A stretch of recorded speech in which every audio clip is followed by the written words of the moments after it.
Have you ever wondered why cultures that are geographically separated and have never interacted with each other share strikingly similar elements? It's a question that has puzzled scholars, travelers, and curious minds alike.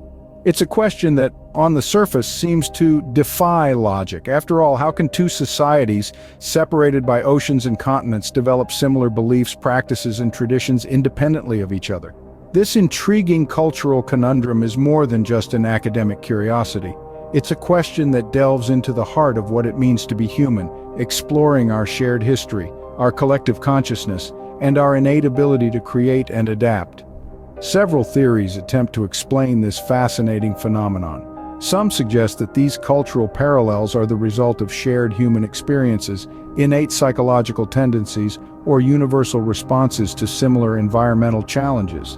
Others propose that these similarities are not coincidental but are the result of ancient intercultural contact and exchange long forgotten by history. In this video, we'll delve deep into these theories, exploring each one through a lens of comparison and contrast. We'll journey through time and across continents, exploring the tapestry of human culture in its vibrant diversity and surprising similarity.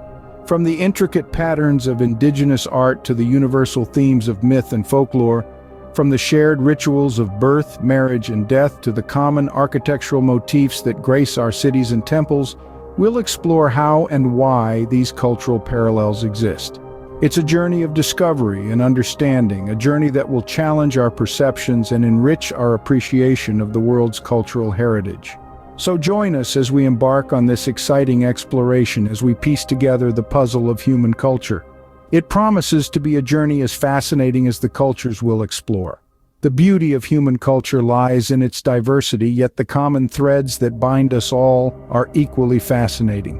One theory attributes these similarities to the common origin of languages. Imagine, if you will, a time when the world was smaller, before the continents drifted apart, before nations were drawn on maps, before languages branched off like a tree into the myriad tongues we speak today. This is the time of the Proto-Indo-European language, or PI as linguists like to call it. It's not a language we have written records of, but through meticulous linguistic archaeology, researchers have reconstructed much of it, and it's believed to be the common ancestor of a vast range of languages, from English to Russian, from Hindi to Greek. But why does this matter? Well, language isn't just about words, it's a vessel for culture, for myths, legends, and social practices. And when languages share a common root, they often carry echoes of a shared past. Take, for instance, the striking similarities found in myths and legends across cultures. The Greek god Zeus, the Norse god Odin, and the Hindu deity Indra all share uncanny resemblances. They're all sky gods associated with thunder and lightning, and they all wield a weapon of power. These similarities are no coincidence. Linguistic research suggests that they all trace back to a common Proto-Indo-European deity, a sky god who ruled over the natural world. Similarly, social practices across diverse cultures show intriguing parallels. The tradition of hospitality, for example, is highly valued in cultures from Ireland to India, a trait that can be traced back to the reconstructed Proto-Indo-European concept of ghosty, which refers to a mutual obligation between guest and host. So, while on the surface cultures may seem diverse and disparate, if you dig a little deeper, you'll find that our languages whisper tales of a shared past. They remind us that no matter how far we've traveled, we all spring from common roots. Language, it seems, could be a key thread that weaves together the tapestry of human cultures. Another theory points to the environment as a major factor influencing cultural similarities. It's a compelling idea, isn't it? After all, the world around us shapes us in myriad ways, from the food we eat to the clothes we wear, and even the social customs we practice. So let's delve into this concept a bit further. Imagine two communities, one nestled in the heart of a lush forest and the other perched on the edge of a harsh desert. The forest community, surrounded by an abundance of flora and fauna, develops a culture centered around hunting and gathering. Their clothing might be lightweight and designed for mobility, and their social practices might include rituals to honor the animals they hunt. On the other hand, the desert community, facing a scarcity of resources, might turn to nomadic herding or oasis farming. Their clothing would likely be designed to protect against the sun and sand, and their social customs might revolve around water conservation and sharing scarce resources. These examples illustrate how similar environments can lead to similar cultural adaptations. Now, this isn't to say that language doesn't play a role in shaping culture. Quite the contrary, the words we speak can profoundly influence our thoughts and beliefs. But it's also essential to recognize that our environments, the physical world we inhabit, can be just as influential. Think about it. If you live in a cold climate, you're more likely to develop clothing that insulates against the chill. If you live in a region abundant with a particular type of food, that food is likely to become a staple in your diet. These aren't mere coincidences, but rather they are adaptations to the world around us. So while language gives us the words to describe our world, our environment provides the canvas upon which we paint our cultures. It's not just about the words we speak, but also about the world we inhabit.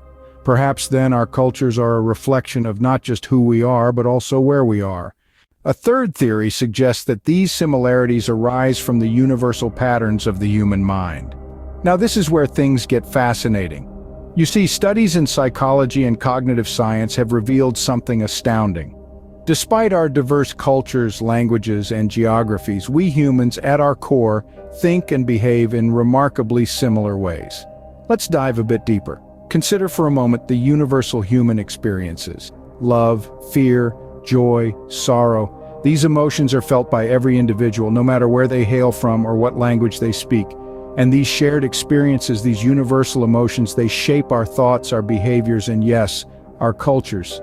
Patterns of the human mind, the way we process information, make decisions, and perceive the world around us, they're not as varied as one might expect.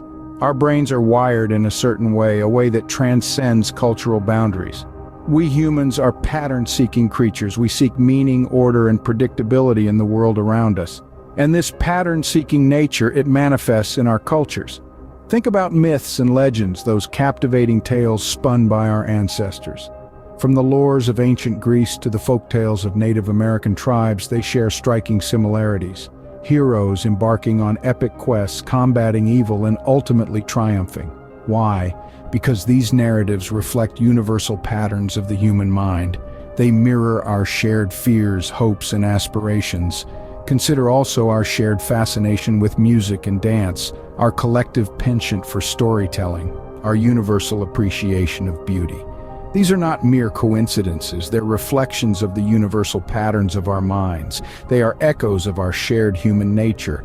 And it's this shared human nature, this universal human experience, that might hold the key to understanding the cultural similarities we see around the world. It's not just about the language we speak or the environment we inhabit. It's about something deeper, something intrinsic, something fundamentally human. So in the end, it might be our shared human nature that makes our cultures echo each other. As we have seen, the cultural parallels that exist between geographically separated cultures can be attributed to various factors. The myriad threads that weave our world's cultural tapestry are complex, but we've managed to tease apart a few key strands. Let's revisit the language connection. We've learned that language, the tool we use to frame our world, shares commonalities across continents. From the icy expanses of the Arctic to the rainforests of South America, people use similar linguistic structures to describe their experiences, suggesting a shared cognitive framework. Then, there's the undeniable influence of our environment. We've seen that the world around us shapes our behaviors, our beliefs, and even our societal structures. Whether it's the nomadic tribes of the Sahara adapting to desert life, or the seafaring communities of the Pacific Islands navigating ocean currents, our environment plays a pivotal role in defining our culture. And of course, we can't overlook the universal patterns of the human mind. Despite our diverse backgrounds, humans across the globe exhibit similar psychological tendencies. These patterns, like our propensity for storytelling or our inclination towards social structures, reflect a shared humanity that transcends borders and oceans. As we've explored these themes, it's become clear that these theories are not mutually exclusive. Quite the contrary, they often intersect, intertwining in a dance as old as humanity itself. The influence of one factor often amplifies or modifies the effect of another, painting a rich, multifaceted picture of our world's cultures. In essence, we've discovered that our cultures are not isolated islands, but interconnected continents on the vast globe of human experience. Our languages, environments, and psychological patterns are the bridges that span these continents, bringing us closer together even as we celebrate our differences. Despite our geographical distances and apparent differences, we are, in many ways, reflections of one another, bound by threads of language, shaped by our environments, and united by the universal patterns of the human mind.